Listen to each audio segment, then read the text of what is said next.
السلام علیکم، فخر نیوز کے ساتھ میں ہوں سعدیہ بطول۔ سب سے پہلے شامل کریں گے آج کی اہم خبریں۔ فخر نیوز کے ناظرین کے لیے معلوماتی تفصیلی اور فخریہ پیشکش۔ ہمارے بیورو چیف پنجاب جی ایس ایوب کی وساطت سے آزاد کشمیر کے تمام سابق وزرائے اعظم کا تعارف اور دور حکومت کی مدت کے بارے میں جانیے۔ ناظرین کرام، آزاد کشمیر کے اس تاریخی کہانی میں تحریک عدم اعتماد کا اہم کردار رہا ہے۔ آزاد کشمیر میں پہلی مرتبہ 1975 میں پارلیمانی نظام کے تحت پہلے وزیر اعظم عبدالحمید خان منتخب ہوئے، جو 5 جولائی 1975 سے 31 اگست 1977 تک وزیر اعظم کے عہدے پر فائز رہے۔ اس کے بعد پاکستان میں جولائی 1977 میں جنرل ضیاء الحق کی مارشل لا حکومت قائم ہوئی۔ اس کے اثرات آزاد کشمیر پر بھی پڑے۔ 1985 سے پھر پارلیمانی نظام بحال ہوا۔ سردار سکندر حیات خان دوسرے وزیر اعظم منتخب ہوئے، جو 17 جون 1985 سے 28 جون 1990 تک وزیر اعظم رہے۔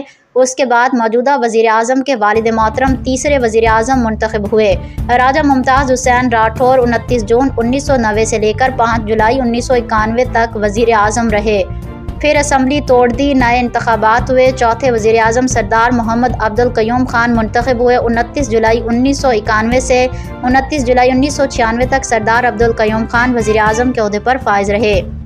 اس کے الیکشن ہوئے۔ بیرسٹر سلطان محمود چودھری 5ویں وزیر اعظم منتخب ہو گئے، جو 30 جولائی 1996 سے 24 جولائی 2001 تک وزیر اعظم رہے۔ 2001 میں الیکشن ہوئے۔ سردار سکندر حیات خان دوسری مرتبہ آزاد کشمیر کے 6ٹھے وزیر اعظم منتخب ہو گئے، جو 25 جولائی 2001 سے 23 جولائی 2006 تک وزیر اعظم کے منصب پر فائز رہے۔ اس کے 7ویں وزیر اعظم سردار عتیق احمد خان منتخب ہوئے، جو 24 جولائی 2006 سے 6 جنوری 2009 تک وزیر اعظم رہے۔ عدم اعتماد کی صورت میں 8ویں وزیر اعظم سردار محمد یعقوب خان منتخب ہوئے، جو 7 جنوری 2009 سے 22 اگست 2009 تقریباً وزیر اعظم پر فائز رہے۔ عدم اعتماد کی روشنی میں پھر 9ویں وزیر اعظم راجہ فاروق حیدر خان منتخب ہو گئے، جو 23 اگست 2009 سے 29 جولائی 2010 تک وزیر اعظم رہے۔ پھر عدم اعتماد آ گئی۔ سردار عتیق احمد خان دوسری مرتبہ وزیر اعظم منتخب ہو گئے، جو 29 جولائی 2010 سے 26 جولائی 2011 تک وزیر اعظم رہے۔ الیکشن ہوئے۔ چودھری عبدالمجید آزاد کشمیر 11ویں وزیر اعظم منتخب ہو گئے، جو 26 جولائی 2011 سے 30 جولائی 2016 تک وزیر اعظم کے عہدے پر فائز رہے۔ انتخابات ہوئے۔ راجہ فاروق حیدر خان دوسری مرتبہ آزاد کشمیر کے 12ویں وزیر اعظم منتخب ہو گئے، جو 31 جولائی 2016 سے 30 جولائی 2021 تک وزیر اعظم رہے۔ الیکشن کی صورت میں آزاد کشمیر میں سردار عبدالقیوم خان نیازی آزاد کشمیر 13ویں وزیر اعظم منتخب ہو گئے، جن کی مدت 4 اگست 2021 سے 14 اپریل 2022 تک رہی۔ عدم اعتماد کی صورت میں 14ویں وزیر اعظم سردار تنویر الیاس خان منتخب ہو گئے، جن کی مدت 18 اپریل 2022 سے 11 اپریل 2023 تک رہی۔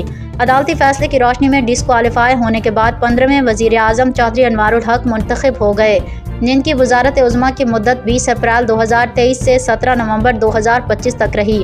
عدم اعتماد کی صورت میں راجہ فیصل ممتاز راٹھور آزاد کشمیر کے 16ویں وزیر اعظم منتخب ہو گئے، جنہوں نے آج 18 نومبر 2025 کو وزارت عظمیٰ کا حلف اٹھایا۔ مزید خبروں اور اپڈیٹس کے لیے دیکھتے رہیے فخر نیوز HD۔